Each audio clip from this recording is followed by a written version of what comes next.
specific qualifications that you have to be aware of when you're applying for these types of visas. So the Extraordinary Ability Visa is for the sciences, the arts, education, business, or athletics. I'm going to focus predominantly on the sciences because that's where my background is. So there's two major caveats here. One, you have to demonstrate sustained national and international acclaim for your achievements.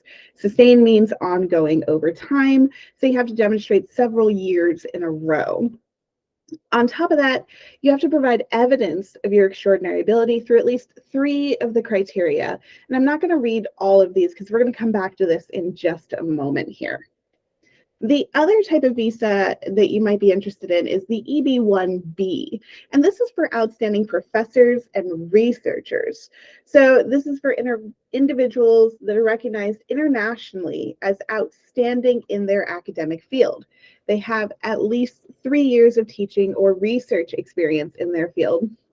They have a job offer from a U.S. employer for permanent research or for a tenure-track teaching position. And again, you have to demonstrate several of the following criteria. Okay, so this is where I want to take a step and look at these little pieces of criteria that is considered evidence of your achievements, because these also speak to evidence of expertise. So I pulled both the lists side by side, and I want to show you something really cool about these two possible visa pathways. So the first line in both, you have to have receipt of internationally recognized awards or prizes. The language is slightly different in the other side, but it's very similar. So if you're doing research, you're applying to different things, apply for internationally recognized awards and prizes. That's one piece of evidence that ensures that you are seen as an expert in your field. This one is almost kind of standard throughout graduate studies. You have to have membership in associations that require outstanding achievements. And so you have these national honor societies, you have the national societies for the sciences that you are a part of, and they all have their own awards and grants and sub-memberships that you could start thinking about in terms of this visa application. Another one that's kind of seen as standard in academia, you have to publish material about your work in professional or major trade publications. On the right side, it says publish materials in professional publications written by others about your work. Okay, so this is where having citation count really makes a difference. If you can start publishing and getting your work out there, then other people can start publishing and citing your work as one of their references. This will help meet this criteria. And we'll talk a little bit more about meeting the criteria in a bit detail. Another one to consider, participate as a judge of others' works in your field. This is if you go to conferences. They often have like poster sessions, or they might have speaker rating engagements. Some universities have what called the 3M thesis competition, where you can apply to be a judge, to do the 3-minute evaluation and say which presenter had the best thesis presentation. And these are all considered acts of participation as a judge, and that lends credence to your statement that you are an expert in your field. And then one more to cover, significant original contributions.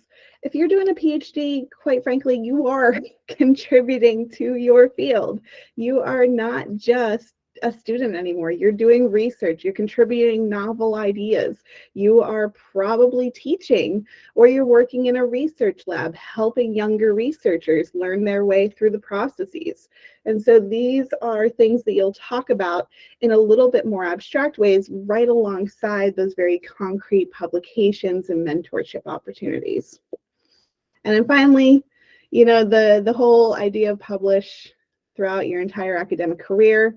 Anything you publish, any evidence that shows you are an expert that is published in scientific journals, in technical papers, conference papers, these are all evidence of expertise. The last four on the left-hand side, they're more for like the arts and businesses and things like that. I'm not going to get too much into those today, but please know there are other avenues available beyond just the sciences in terms of the EB1 A or 1B. Okay, so you got the kind of framework for what you need to demonstrate expertise as part of this application process.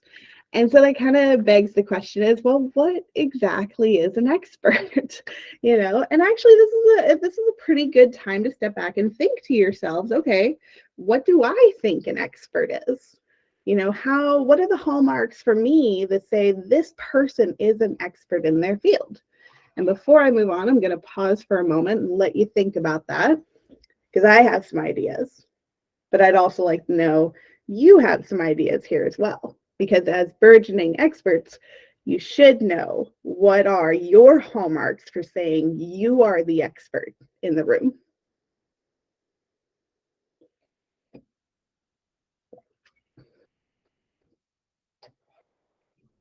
Okay. So for me, when I think of an expert, I think of someone who has an extensive amount of knowledge, experience, or skill in a particular subject or field. So this is someone who knows so much about their niche of information. So for example, I can talk to you all day about probabilistic and Bayesian reasoning, and I can talk to you about statistics and cognition and how the brain is hardwired to take shortcuts, and I will geek out across time about all of these topics because that's where my expertise lies. I have an extensive set of knowledge about these particular topics. So for you, when you start to think about this, think about what is your expertise? What can you spend all day geeking out about and talking about ad nauseum to the point where your friends kind of like maybe roll their eyes a little bit because you've talked about it so much. You know, this is what it means to be an expert and have so much knowledge about a space.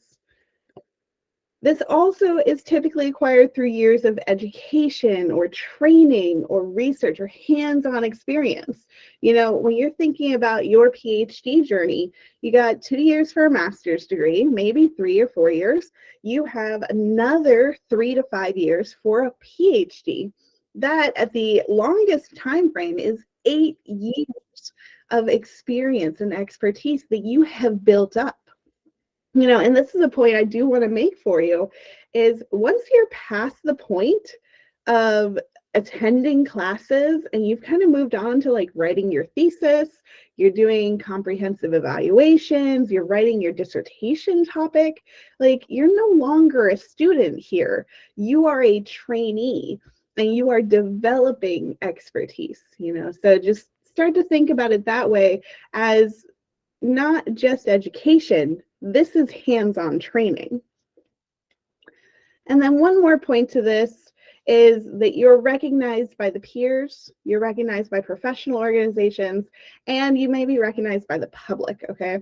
And this is a point we're going to come back to in a little bit because your peers and your professional organizations are going to be what you want to look at when you're looking for letters of support in your EB1 A or B visa application, okay? All right. So let's break this down a little bit. How do you demonstrate extensive knowledge, experience, or skill in a particular subject or field? Okay, so first off, do you have post-baccalaureate education? If yes, great, that counts. The next part, do you have internships or research assistantships that go above and beyond your baccalaureate education? Because that also counts. And when you start to think about your master's degree, your PhD, if you've done a postdoc, this is all evidence that says you have extensive knowledge and subject matter expertise in a particular area, okay? So all of this, talk about what you've studied in your undergraduate. Did you publish anything? Can you publish anything from it? Because guess what? Science doesn't typically have a shelf life problem. You can go and publish it years after the fact if it's good science. And so think about what kind of papers you can get out of the work you've already done. Same thing goes for your master's degree. Same thing goes for your PhD. I have been out of my PhD for 4 years and have been in industry this entire time. I still have publications coming out from work I did in my PhD 4 to 6 years ago. You know, you can still continue to publish this work, and this will also contribute to that idea of expertise. Documenting all of these aspects is really lending weight to your credibility. Okay. The second part is that national or international acclaim, right? So think about, how can you connect with people around the world? Do you have conference presentations, or some conferences, they're called papers? Did you have a paper accepted in a conference? Did you do one in the US? Did you do one internationally? Okay. The nice thing about everything kind of going digital is I can be sitting in my office, in my home in Seattle, and I'm talking to you from the East Coast in the US, or somewhere in Europe, or somewhere in Asia. That's the awesome thing about these virtual conferences, is this could be international. I haven't checked with Appy to see if it is or not. But hey, it might be. You know, so think about, how do you apply to these different talks in different places? Look at your local, look at your professional organizations. They typically have a list of conferences that you can apply to. Your local university might have something. If you're in an R1 in the US, and this is for the US specifically, they typically host conferences for students from around the world. And so think about what kind of conferences your university might be hosting. Or maybe you went to a different university before your PhD. Maybe they have something that you can go apply and give a talk to. Those tend to have lower entry bars and are a little bit easier to get a talk accepted in. And if you're having trouble getting into those professional organizations, this could be a good stepping stone to get you to that. So in this case, invited talks count. So where someone says, hey, Dr. Talboy, can you come give a talk on this series? And I'm like, yeah, of course I can, you know, and that's an invited talk. They're coming and asking you to come give a talk. Self-submissions also count, okay? So I've submitted talks to Psychonomics, the Society of Judgment and Decision Making. Those are all self-nominated submissions, but those also count when you're talking about what talks you've given, when you have national and international acclaim, okay? Have you considered publishing internationally? So some journals are, you know, based in the US, some journals are based in specific countries, some journals are international journals. And the one that pops to mind is like the International Journal of Behavioral Economics.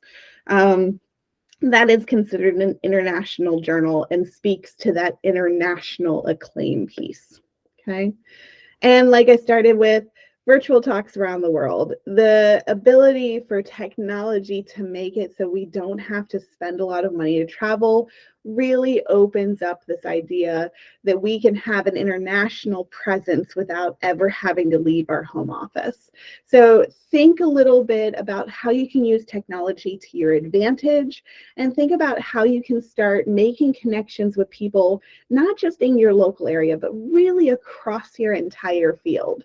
Because the more people you can talk to across the field, the more opportunity you have to really engage and send your ideas out into the space for other people to pick up and start citing and start talking about. Okay, and this comes to the third point of this, which is that recognition by peers and professional organizations and the public. So everyone remembers writing and asking professors for letters of recommendation, right? So this is something that people, they tend to either hate or they're kind of like midline about. I don't know that I've met anyone who's like excited to ask for a letter of recommendation, but if you are, let me know, because I want to talk to you. But what you're going to need to do is you're going to need to start building relationships now, because the earlier you can build these relationships, the more likely you'll have the opportunity to ask them to write you a letter of support. This letter of support is going to be submitted alongside your EB1 A B visa application. Am I getting that acronym right? EB1 A or B? Yeah. Um, you're going to ask for those layers of support, and you're going to submit those alongside as part of your application packet. So the more people you can talk to and build that relationship with, the better. Now, I want to pause here for a moment, because as graduate students, I know sometimes, and this is particularly for women, is that it can be really hard to see your faculty advisors as your future peers. So right now they might feel like they are people who just know everything. You can't question them. You can't, push back on things. But I want you to really stop and consider a different perspective for a moment.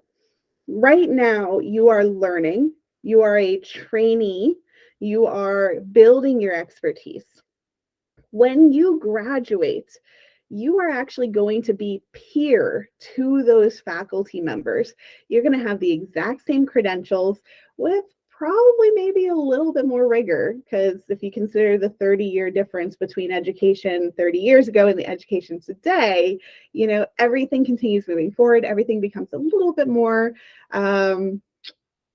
difficult sometimes, but there's a lot more information to learn. The bar is a little bit higher, the requirements are a little more stringent. And so keep this in mind, that you may feel like there's a gap between you and the faculty right now, but that gap shrinks over time to the point when you graduate that you and your faculty member are on the same level. So think about this, and think about how this is the start of your career. This is really a trainee point of your career. And so you're going to want to talk to them as if they are your future collaborators. They are your future peer reviewers. They are the people you're going to be talking to as your equals. And so think about it, that now will help you make the shift, that this is going to be someone who is going to vouch for you when you apply to that visa. When you ask them to apply, ask them to focus specifically on your strengths, the positive aspects of your application, and your contributions as an expert. They're going to be able to talk quite a bit about you, and you want to make sure they're focusing on the absolute positive aspects of it. So when you ask them, make sure you use that positive language and that framing to say, like, I need to demonstrate that I am an expertise. Can you please speak about me as an expert? Okay. This goes back to citations. So if you've been publishing and you've started carrying on that kind of national conversation with people across your field, and you notice there are people who are citing you fairly consistently, you can also ask them to write a letter on your behalf, which I personally do not have experience with this, but I did pull up a couple example application packets and saw that this was one of the pieces someone had used to demonstrate that they are seen as an expert. And so consider looking at how your work is being cited by different labs around the world, and maybe consider asking one of them to write a letter on your behalf. All right. There are other ways to document this. So it's not just all publishing. There's a couple other things you can do. You can talk about volunteer activities in which you're doing like mentorship or helping younger lab mates. You can do collaborations. You may be doing your own research and potentially contribute a little bit of time to someone else's project. Those collaborations are also ways to document these different things. And then national and international awards. So this is something we'll circle back to in just a moment when we talk about peer groups, but making sure you're applying to different awards throughout the year. So this is a lot. And I realize this is a lot that you have to do. And I'm giving you a laundry list of things that feels like you might not have time to do all these things. We're going to talk about that. I'm going to give you some strategies to kind of manage what that workload looks like. And so when we're thinking about establishing that credibility, establishing that expertise, what's something you could do today? And again, focusing on the sciences with the reminded disclaimer, I am not a lawyer. Please consult with an immigration attorney to ensure that this is going to work for your situation. But in terms of the sciences, what can you start doing today? publish a lot. You know, treat graduate studies like your job. You know, you want to aim for 2 to 3 publications a year. And if that feels like a lot, I understand. Don't worry. I aimed for this myself and I got, I think, maybe 1 publication a year, you know, so have lofty goals with the understanding that you might not meet some of them, and that is perfectly fine. You just want to make the goals and have them there. That way, if you do have the time and opportunity to get to one of them, that's a really great start, and that'll kickstart your momentum and get you going. Apply for awards. Self-nominate yourself for awards. Create a friend group and nominate each other. You know, and this is something we'll talk about in a little bit with a peer group, but the more awards you can kind of build and put into your portfolio, all of that contributes to you being seen as an expert and as an authority figure on your topic. Apply for international conferences. Again, international acclaim is really big here. And this is one of the key indicators for both the 1A and the 1B applications. You have to demonstrate that you're recognized not only in the US, but around the world. And so look at the international conferences, see what you can fit into your schedule. Look for those virtual options to cut down on the costs that are associated with it. Network, build those relationships, talk to people across your field. The more people you can connect with around the world, the better. And then finally, apply to grants. This one can take as much or as little time as you want, really. Okay, you can start small, start at your local organizations, start at your local universities. Really, your local university probably has a ton of things that you may not even be aware of. Take a few minutes to go visit your graduate student center. See what kind of applications are available to you.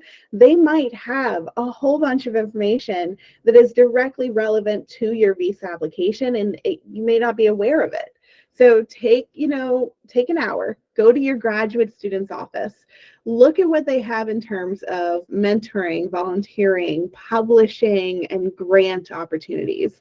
And this grant opportunity is a great one. If you have never applied for a grant, this is a really good way to start. Apply to your local university grants. They're typically small, maybe a 1-page or 2-page letter with what this project's going to be. And they're usually way less competitive. You know, those international, the NSF level grants, whew, those are hard, you know. So start small, build up some confidence, get that local grant from your university, and use that to kind of kickstart your application at those national levels. Because at the national level, you need to start demonstrating that you can get grant money. And this is a way for you to kind of build up that ladder that takes you to the next level. Okay. Whew, that was a lot. That's a lot to do, and I'm giving you a very short time frame to do it. So the biggest question here is, how do you allocate your time? How do you get all of this done in the between 5 and 8 short years that you have in the PhD program, on top of doing classes, on top of teaching classes if you are teaching, on top of having a family or taking care of loved ones or holding a full-time job? You know, how do you allocate your time? So I'm going to pause here again. I'm going to let you think about that for a moment. And I'm going to take a peek at the chat while you're thinking about that.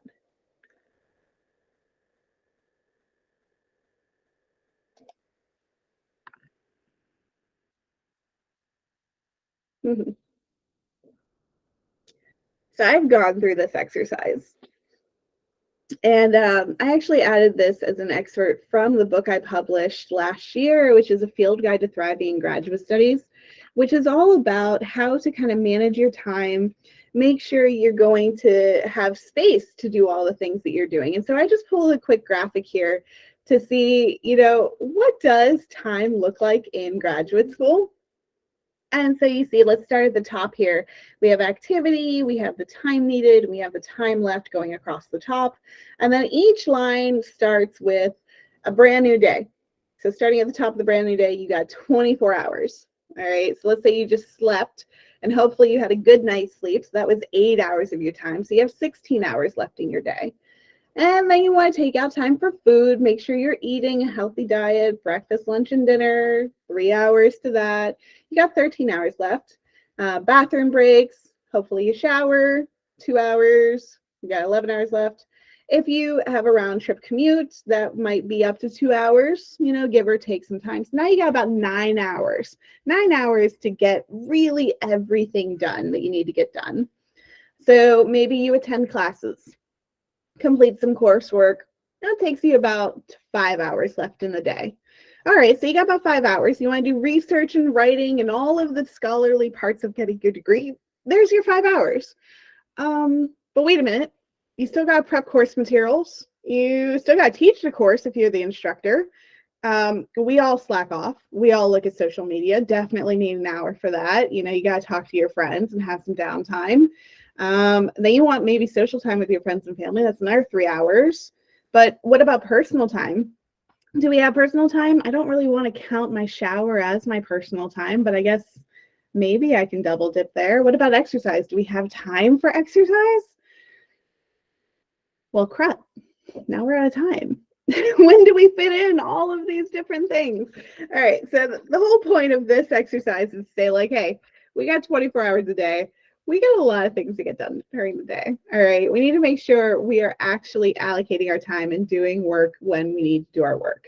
And this goes to the idea of treating graduate studies as the beginning of your career. All right. As I was saying earlier, a lot of graduate students I've talked to, they treat this as school, as if they are just students and nothing more. And that's really, I want you to kind of break out of that idea. You think about this, I say it so many times, this is the beginning of your career. You are done with classes. You're not really a student anymore. You are a trainee. You are getting hands-on experience. You are a junior scientist or a junior researcher, if that helps. But you got to shift that thinking in your mind, because this is your career. This is the start of your career. You may already be an educator at this point. You may already be seen as an expert by the students who are taking your classes. And so that's another way to help you kind of level up your thinking in terms of yourself as the expert and the authority in the room. So this is a career stage. It's not just an educational stage. And by changing that language, you can really think of this time that you have right now as the beginning of your job. And so at this point, now that you have the idea of a job in your head, and you have to think about how do you allocate your time? Well, a traditional job is going to have you 40 hours a week. Okay. So what can you get done in 40 hours a week? Set yourself up a calendar. Think about 40. If you're like me, do 50 hours a week. Every one of us is a little bit of an overachiever here. So time box yourself, though. You don't want to go over 50 hours a week, because then you're going to start getting burned out. And that's just not healthy. And you're not going to do good work, and you're not going to feel good throughout your day. So time box yourself. Limit yourself to that 50 hours. If you need to, grab a notepad. I like perpetually have notepads and pencils everywhere in my house, because you want to think about what are the required things you need to get done. What is the absolute bare minimum? So thinking back to that visa application list that I showed you at the beginning of this talk, which of those check boxes do you want to ensure that you are absolutely meeting, and which ones do you want to go for as, a little bit extra? Okay, what are you required to do? Then think about what is it that you need to do to meet those requirements? What is going to help you achieve those goals? And then finally, put it all in terms of what you want to do. This is not just a place to like endlessly go through to-do lists. This is your career. This is something you're going to do for the rest of your life. What is it that you want to get out of it? And make sure you keep coming back to that idea, because that's what's going to keep you motivated throughout these long processes. Think about laying out your goals. You can lay out your goals each month. You can do it by semester. You can do it by year. I do it by all three, depending on the length of the project. There are some things that I'm going to wrap up at the end of the month, and they'll fall off my list because they're done. those might contribute to something I'm planning that takes 6 months or a year or 5 years sometimes. So make sure you time box and lay out your goals in terms of how long it's going to take you to accomplish them. And be a little lofty with your goals. You're not going to get all of them, and that's totally fine. If you set yourself a mountain of a goal and you make it halfway up the mountain, that is still super far, and that's a lot of things that you've accomplished along the way. So be a little lofty and be aware that just any progress towards that is a great accomplishment. This is what I keep coming back to for, that peer support and a peer group. Create yourself a peer group. And this is for a couple different reasons. So one, you want people who are going to be there with you. Okay. You have colleagues in your department, colleagues around the world who are going to be going through the exact same thing that you're going through. They can help you and you can help them. You all work with scheduling, you work with moral support.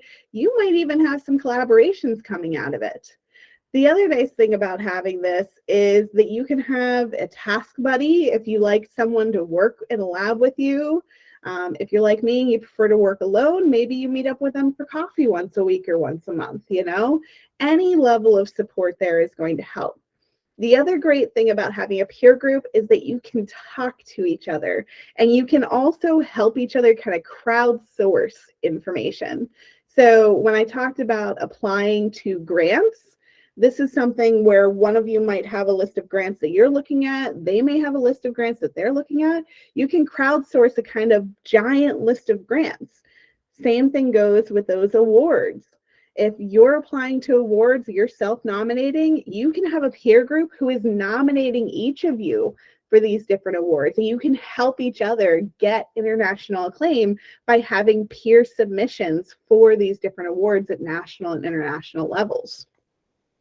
So this can also work for getting nominated for talks, getting nominated for paper reviews, if you want to be a peer reviewer. The idea of a peer group is really just the more eyes on these different topics, the more likely everyone is to benefit, okay? So work together, try to crowdsource as much of that information. Now, you've done your 40 or 50 hours. It's a ton of work. You are like mentally burned out at this point. The last real big goal is to take time to play every day. And this is rewarding in many different ways. One, it gives your brain mental space. If you are constantly going, if you're constantly thinking, you're just forever perpetually trying to work through some really heavy academic problem, your brain's going to burn out. You got to give your brain space to relax and chill out. Now, whether you go for a walk, you play a video game for 5 minutes, heck, I have like phone games, whatever it is you want to do, scroll Instagram, do it. You got it. You got time. Take time to play every day. This will help you unwind and your work will be even better for it. All right. So that is, I lost my screen. Where'd you go? There you are. So that's pretty much it. This is your expertise. These are a couple ideas for how to demonstrate your expertise, as well as ways for structuring your time to make sure you don't get burned out in the process. Because this is a marathon. It's not a sprint. It's something you're going to build up over time, over the course of 5 to 8 to 10 to 15 years. So make sure, you keep that end goal in mind, realize it's going to take a while to get there. And the more you can do in incremental steps and bursts, the more likely you are to get to the end. Okay.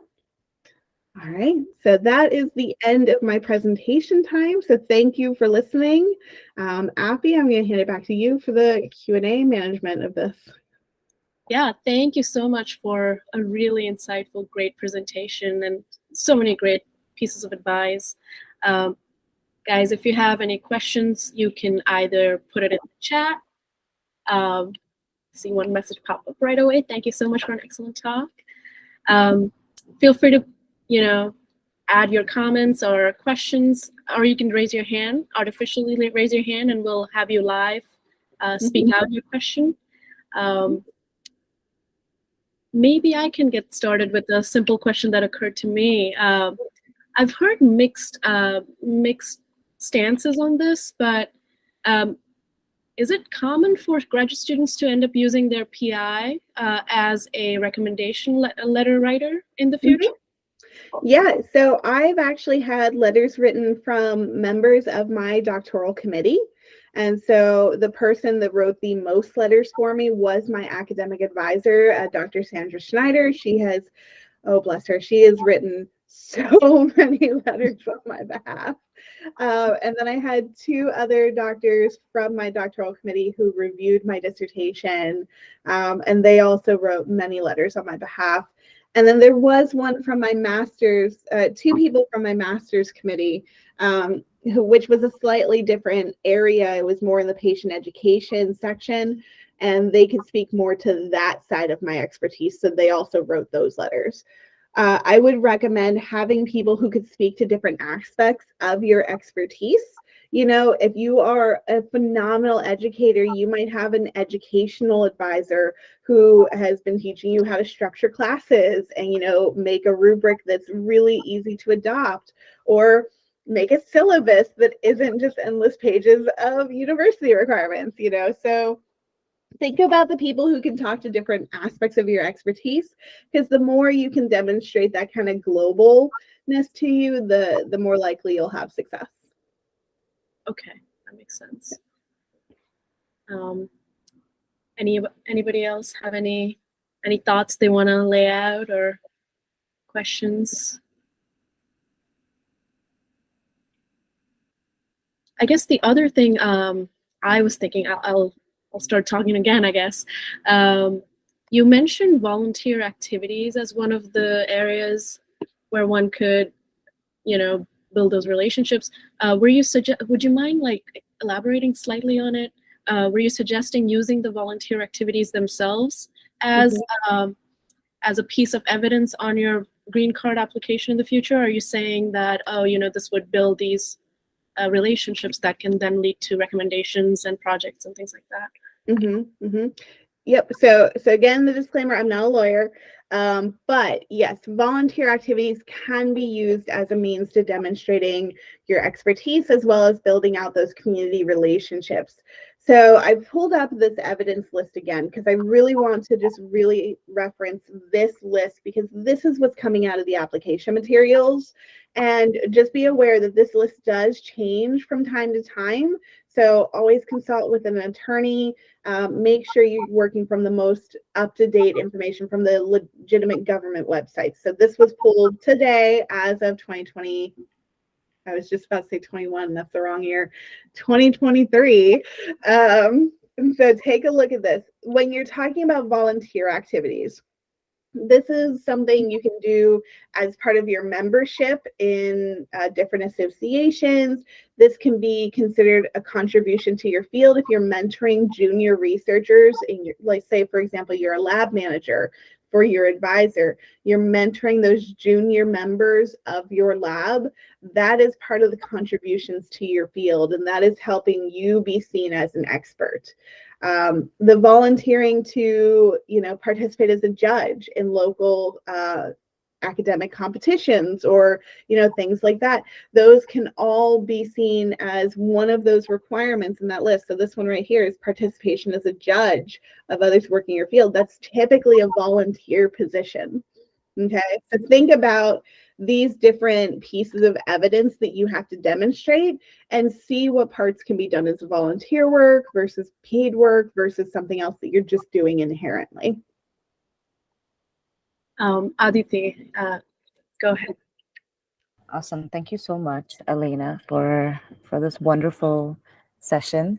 I am going to lower my hand. Please, people, ask Alaina. You have 15 minutes, and you're not going to get this time with her unless she just agrees to do like an infinite number of coffee chats through LinkedIn.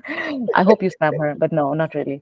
But Alaina, from a PhD to another PhD, one of the biggest struggles that we have to win is not externally, but internally, right? So when I was going up for my green card, for us to come out and say, "Oh, I'm an expert," when you're getting rejected by reviewer 2 on the regular, right? Like, how did you? Reviewer too. Don't we love them? I've spent some days crying about reviewer too. Reviewer two, the bane of all our existence. You know what? Okay, I'll be honest with you. I have been reviewer two because we propagate the trauma too.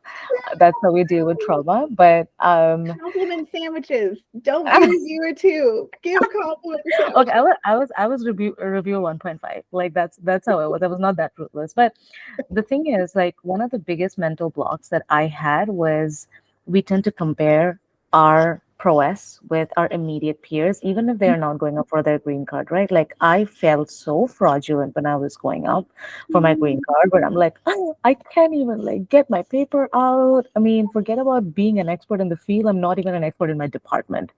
So how do you get over that hump Oh, and kind of convince yourself that okay, I have what it takes to comment on this and to talk about this ad nauseum, irrespective of what is happening in the publishing cycle. yep, yep. That's such a big one. So I will say thank you, Dr. Paul. Thank you. This is my Christmas gift here, and I bring this up for a reason. So I'm going to point this to women in particular. Women tend to downplay their credentials. All right. We also tend to be downplayed by our peers. So if you're in a room with Dr. Guy number one, Dr. Guy number two, Dr. Guy number three, and oh, it's Miss Alaina. And it's like, no, it's actually doctor. It's Dr. Talboy. Thank you very much. I worked hard for this doctorate. You need to own that title, okay? And there is so much kind of that imposterism feeling like, oh gosh, how did I get here? Do I deserve this? Am I actually the expert in the room? And the answer is yes.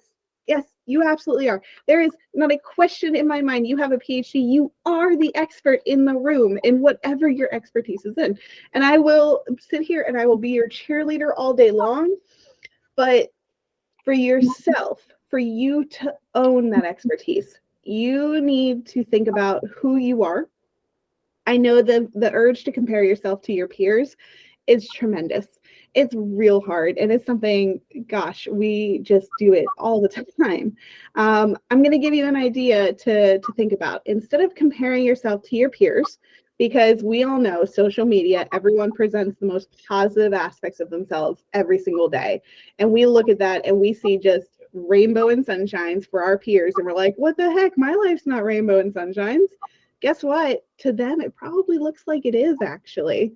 The idea of comparison is that we only ever get to see the really positive aspects of what our peers are doing. We rarely, if ever, get to see the downsides, the negative evaluations that they are also getting. Reviewer two can suck it. To be a little spicy for a moment, everyone has a reviewer two. Every single person who has ever published has a reviewer two. The way to get around it is to try to not compare yourself to your peers, but compare yourself to where you were a year ago, 2 years ago, 5 years ago. Dr. Paul, where were you when we first met? you know, you were a different person. I remember the first time I met you, and it was a very hesitant conversation I had. I pulled out a lot of you, I keep pulling stuff out of you because I know you are phenomenal, and I am just continually in awe of your growth because I see it. And so this is something for you all to keep in mind. It's not where I was a year ago. It's not where I was 5 years ago. It's where you were. And so your point of comparison should be yourself. Not that kind of doctor.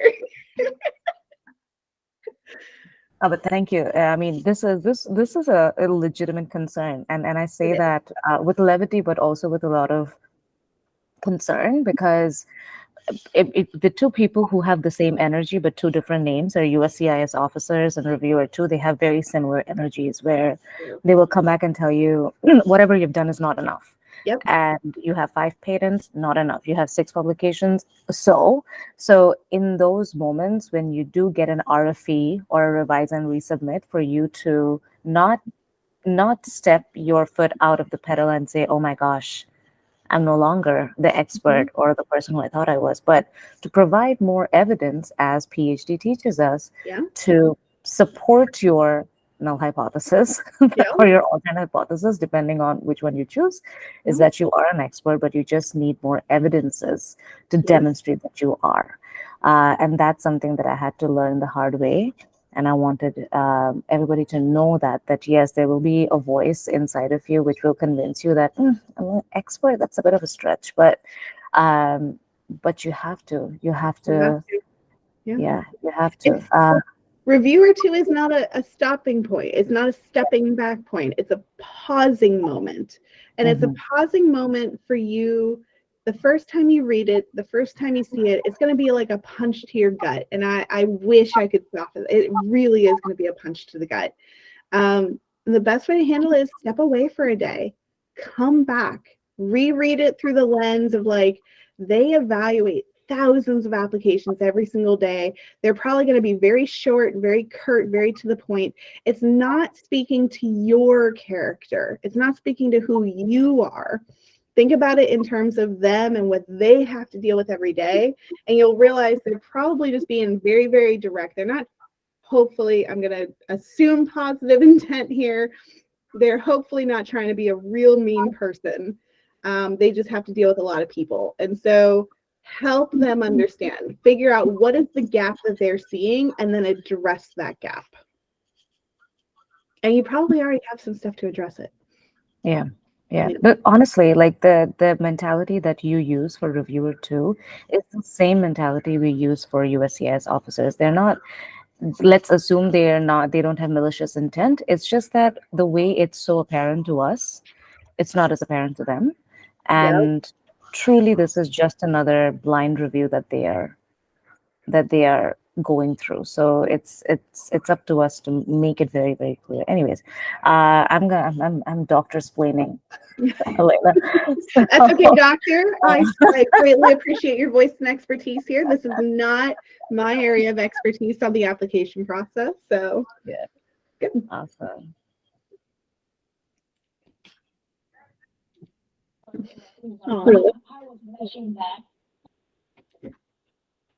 Oh, I didn't hear Rosalind. Rosalind?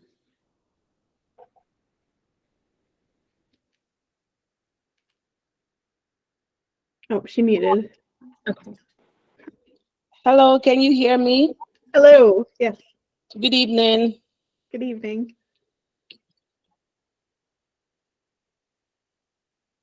Did you have a question, Rosalind, for Alaina? Okay, I'm kind of interested in the discussion, and I'm trying to see if I can get the volume of my phone to come up so I can hear you clearly, because the sound is very low.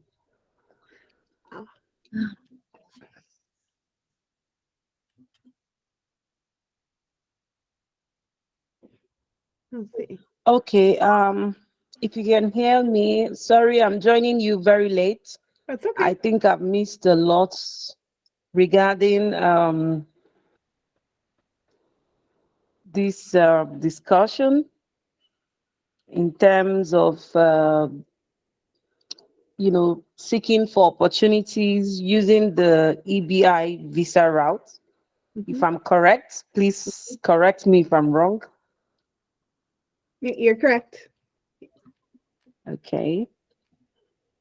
So I'd like to know more about the EB1 visa and what are the benefits and how can I take advantage of the EB1 visa?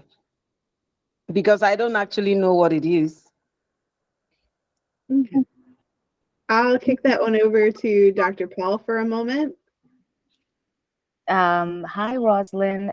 For an introduction to EB1, what I would suggest is for you to do three things. Number one is go to the USCIS webpage to read up on what EB1 is. I'm going to put the link in the chat. Hold on just a second. If somebody beats me to it, they beat me to it. All right, here you go. So that's the first thing that you want to do. That's just to get you familiar with what EB1 is. The second thing you want to do is gain more clarity on what each of those things mean. Brian Listenby is an amazing attorney, and he has spelled out in detail what each of them mean.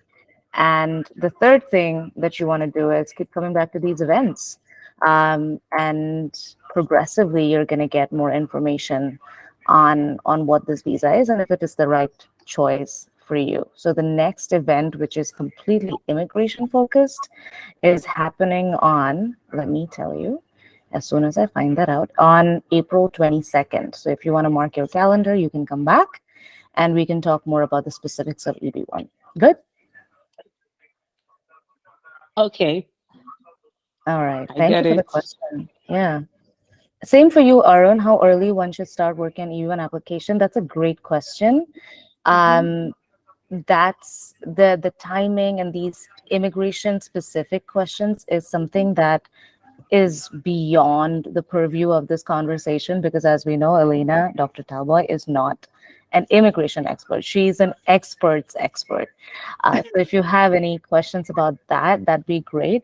I know we're right on time, Appy. So if you want to wrap it up, we can, and then we'll talk about the next event. Yeah.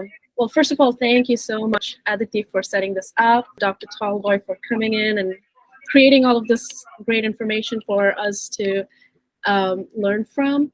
And I just wanted to, say one more quick thing for Rosalind.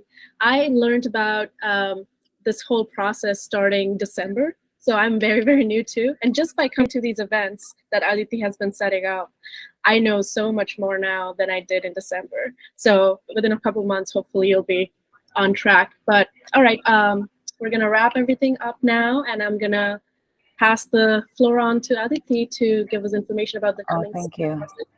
Thank you so much. If somebody can, people can take some time to say thank you to Dr. Talboy and soon to be Dr. Bhattacharya. That'd be great. Yes, this recording will be available. Please take a moment to thank them. They've taken out time of their day to facilitate this and create such a wonderful PowerPoint. I mean, I wish I had that. For more information, I'm looking at you, Rosalind, and everybody else. I'm going to put my link tree here. If you go to that link tree, you'll see that there is a group link called EB1 Slack group. If you want to join that, it's always full with conversations. You can just eavesdrop, be an eavesdropper, look at the conversations that are happening. That's also a great place to learn about EB1. Last thing is our next event that's happening. Please keep in mind that this is a sensitive topic, so trigger warning. We will have immigration attorney Jessica Yanez visiting us next week on Saturday at this time.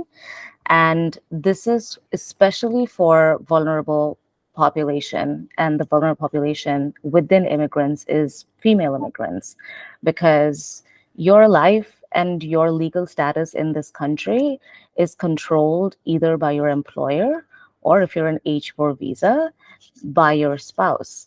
Now, things can get muddy in that equation, especially if that's such a huge power differential when you're completely dependent on somebody else. Things can get murky. You might not need it now. Hopefully, I hope you never need it. But even if you don't need it, there might be people who might need it. So I implore you, especially for people who are female identifying, to come to this event to learn about the options, so that even if you don't need it, if you see somebody or you meet somebody through your network, you can pass this information along, because some information goes a long, long way. So this is not going to help you to crack how to get a green card, but it may help you to stay in this country legally, so that you can aim for the green card and not be deterred by murky situations like Title IX and so on. So this is happening next week. Please join us, and thank you again for joining us today. I hope you learned a lot. I did, and I continue to learn about immigration, even though a large part of it has been settled, but you never know. So keep learning, keep coming back. Thank you again, Appy, and thank you, Alaina, for your time and generosity. Yeah. All right. Thanks, everyone. Thank you. Bye.